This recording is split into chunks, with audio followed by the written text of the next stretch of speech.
ভাইজান, ভাইজান তুমি দেশে চলে আসছো? আগে থেকে জানালে না কেন? আগে জানাইলে তো আমি অটো নিয়ে স্ট্যান্ডে আসতাম। বাবা মানিক, এই কয়দিন তোর মুখটা এরকম শুকায় গেছে কেন?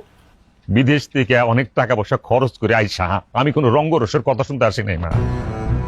তোমরা আমার বল লগে যা করছো এই জন্য পাগলের মতো আমার চুইটা লাগছে। ও বুঝছি ভাইজান, ভাবি তোমার খবর দিয়ে আনাইছে, আমাকে লিগে তোমার খুব তাড়াতাড়ি চলে আসাম লাগলো, তাই না? ভাইজান তুমি অনেক দূর থেকে আইছো, তোমার এখন মাথা গরম, তুমি বসো, আমি ডাব কেটে দিই, মাথা ঠান্ডা করো, তারপর সবকিছু শুনে তুমি একটা সিদ্ধান্ত দিও। ভাইজান তুমি মাথা গরম করো না। এইখানে শোনা শুনে কিছু নাই। আজকে রাত্রে এই বাড়িতে সালিশ হবো, সালিশ। আমি সালিশ ডাকুম আর সমস্ত সম্পত্তি ভাগ করে দেব।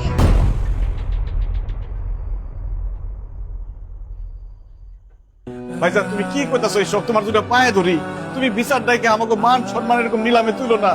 আমাকে যা আছে সব তো তোমারই ভাইজান। আমরা নিজেরা বৈশা কথা কয়ে সবকিছু ঠিকঠাক করে ফেলাম, সমাধান করে ফেলাম, তুমি কাউরে ডাইকো না ভাইজান। না পারুম না, যা হইব সালিশ হইব। মানিক, মানিক,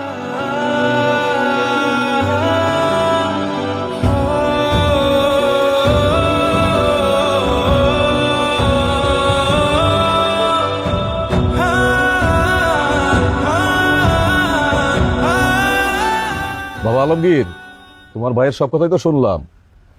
সে যদি তার বাবার সম্পত্তি ভাগ করে নিয়ে আলাদা সংসার করতে চায় করুক, তোমার যদি কিছু বলার থাকে তুমি বলো। সে যদি তার বাপের সম্পত্তি ভাগ করে নিতে চায়, আমার আবার কি বলার আছে? আপনারা তো সবাই জানেন আমার বাপে এই ভিটা বাড়ি ছাড়া আর কিছু রেখে দিতে পারে নাই। দেন এই ভিটা বাড়ি দুই ভাইয়ের মধ্যে ভাগ করে দেন। এই সুপিট, তুই কি ধরনের কথা কস? তুই ফাইজলামি করস কার লগে? তুই তোর যে মাসে মাসে চান্দে চান্দে টাকা পাঠাইছি, যেই টাকাতে তুই একটা জমি কিনছত, ওই জমি কি করছত? তুমি যে টাকা পাঠাইছো সেটা মায়ের ওষুধের খরচ আর সংসার চালাইতে শেষ হয়ে গেছে। তাইলে তুই যে জমি কিনছস এই টাকা কই পাইছস?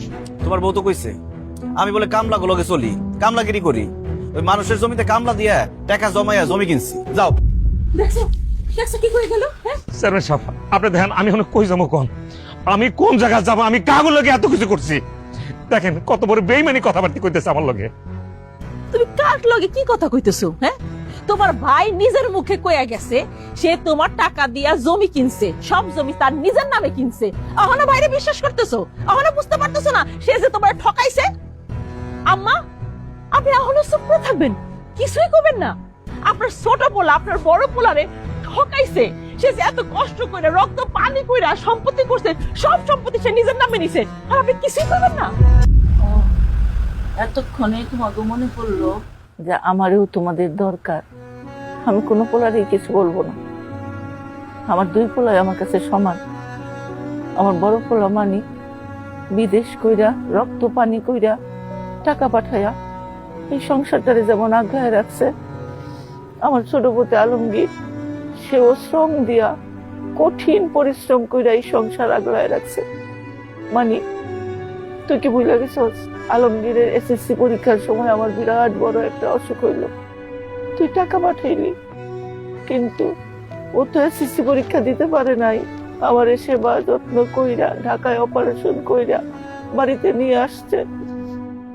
ওর পড়াশোনাটা আর হইল না, খেতে খাবারে কাজ কইরা তোর পাঠানো টাকা যক্ষের ধনের মতো আগ্রহে রাখছে। আমার আলমগীরও পরিশ্রম করে এই সংসারটা টিকায় রাখছে। আমি আমার পুত্রের মধ্যে ভাগাভাগি চাই না। এই নাও, সব সম্পত্তির দলিল এখানে আছে। আর আমি মিথ্যা কথা কইছি? আমার নামে আমি কোনো সম্পত্তি কিনি নাই, যা কিনছি সব তোমার নামে কিনছি। আর তুমি যে টাকা পাঠাইছো সব হিসাব এখানে দেয়া আছে। চেয়ারম্যান সাহেব দেখেন।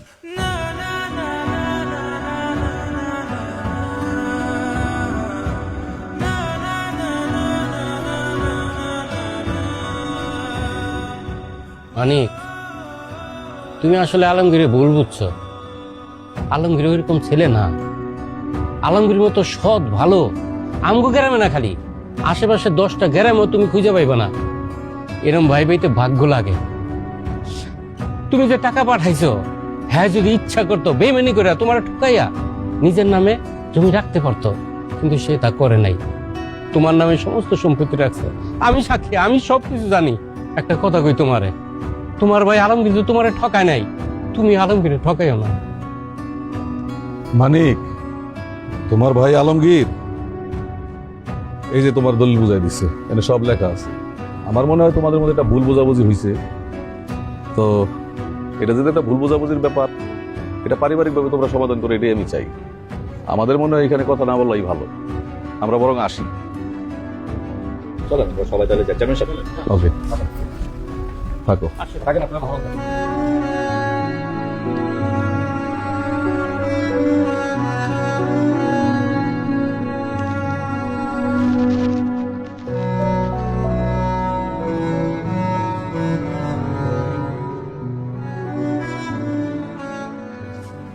মা চলো, যেই বাড়িতে দুই ভাই একসাথে থাকতে পারুম না সেই বাড়িতে আমরা থাকুন না। আমার মা হইলে আর কিছু লাগবে না, চলো। কই যাস তোরা? ভাইজান, তুমি আমার টাকা লয়ে সন্দেহ করছো, অবিশ্বাস করছো। আমি খুব কষ্ট পাইছি ভাইজান। তুমি আমার যত টাকা পাঠাইছো সব টাকার আমি হিসাব রাখছি। তোমার এক একটা টাকা আমার কাছে আমানত হিসাবে ছিল। আমি কোনো হিসাব হেরফের করি নাই ভাইজান। আমার সম্পত্তির কোনো লোভ নাই ভাইজান। আমি জীবনে কোনোদিন আমার বাপের ভিটার ভাগ নিতে আসব না, কিন্তু তুমি যে আমার অবিশ্বাস করছো, আমি খুব কষ্ট পাইছি। আমি তো এটা চাই না রে ভাই। তুই আমার নামে খালি জমি রাখছো কি লিগা?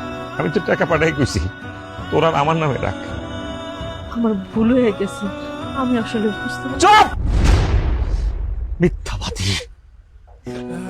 তুমি কেন আমার লগে এরকম করলা? আমি কি অন্যায় করছিলাম তোমার লগে? তুমি মানুষের মধ্যে পড়ো না। তুমি একবারের জন্য আমার বোঝার চেষ্টা করো নাই। আমি খাইটা কয়েকজন মানুষ, আমি যে প্রবাস জীবন কাটাইতেছি, আমি শরীরের রক্ত পানি করার টাকা দিয়া আমি সুখ খুঁজে বেড়াই। আমি তো এরকম একটা মানুষ। তুমি আমার মাথা পাগল বানায় যেভাবে বাড়িতে আনাইলা। এই যে টিকিটটা আমি কাটছি, তুমি কি জানো এই এত টাকার টিকিট, এই টাকাটা ইনকাম করতে আমার রক্ত কি পরিমাণ পানি বানার লাগছে? এই অমানুষের মতো কেন এই কাজটা তুমি করলা?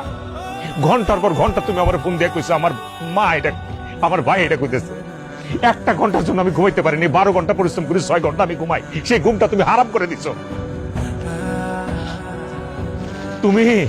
তুমি যদি একটা বার আমারে কইতা, রিমা বাড়ি করলে কোনো টেনশন করো না, আমার উপর ছেড়ে দাও, নিশ্চিন্তে কাজ করো, বাড়ি ঘরের দায়িত্ব আমি নিলাম, এই কথাটা একবার আমার কইতে পারলাম না? প্রবাস জীবনের মানুষ আমরা কেমনে সময় কাটাই, কিভাবে কাটাই তুমি জানো না? কত পরিশ্রম করি জানো না? কার জন্য পরিশ্রম করি? তোমার জন্য পরিশ্রম করি, পরিবারের জন্য পরিশ্রম করি, আমার মা আমার ভাই এদের জন্য তো পরিশ্রম করি। এইটুকু বোঝার ক্ষমতা তোমার হয়েছে? আমি তোমার বুঝাইতে পারবো না তুমি আমার কত বড় ক্ষতি করলা। আমি কি অন্যায় করছিলাম বলো? তুমি আমার সোজা সাপটা কইটা আমি সব তোমারে দিয়ে দিতাম। এই সম্পত্তির কথা বলতেছো, এই সম্পত্তি দিয়ে দিলাম তোমার। আমি লয়ে দাও সম্পত্তি। কোথায় কি লেখা দিতে হবে বইলো আমার, আমি লেখা দিয়ে দেবো। আমি থাকুম না তোমার লোকে, আমারে লয়ে যা, আমি তোকে লয়ে যাবো। ও মা, আমার ফালাই থুয়ে যাও না। আমার ভুল হয়েছে, বিশ্বাস করো এটা আমার ভুল হয়েছে, আমার মাফ করে দাও মা। আমার ভুল হয়ে গেছে মা, আমার মাফ করে দেন মা। বিশ্বাস করো আমি বুঝতে পারি নাই মা, আমি নিজের একটা সংসারের জন্য এটা করছি মা। আপনি মাফ করে দেন। আলোকিত ভাই, তুমি আমার ছোট ভাই না, বড় আমি ভুল করছি, মাফ করে দাও, মাফ করে দাও আমারে। আমি বুঝি নাই, আমি আমার মাথা খারাপ হয়ে গেছে, মাথা খারাপ হয়ে গেছে, এটা করছি। আপনি আমার মাফ করে দেন মা। বৌমা, তুমি যে তোমার ভুল বুঝতে পারছো তাতেই হইব, আমরা কোথাও যাবো না। আলমগীর মালিক আমার দুই পুত্র নিয়ে আমরা এক লগেই থাকুক। এই খবরদার, বৌমারে আর বকাঝকা করবি না। ওমা বাইরে ভুল বুঝিস না, আমরা এক লোকে থাকুম ভাই। ওমা এবার যাওয়ার আগে আলমগীরের বিয়ে দিয়ে যাবো। শালিকা তুমি রেডি আছো তো? আর কোনো দেরি নেই মা। ওমা মাফ করে দিও, আমার মাফ করে দিও মা। আমি বুঝে নেই মা, ভাই আমার ভুল বুঝিস না।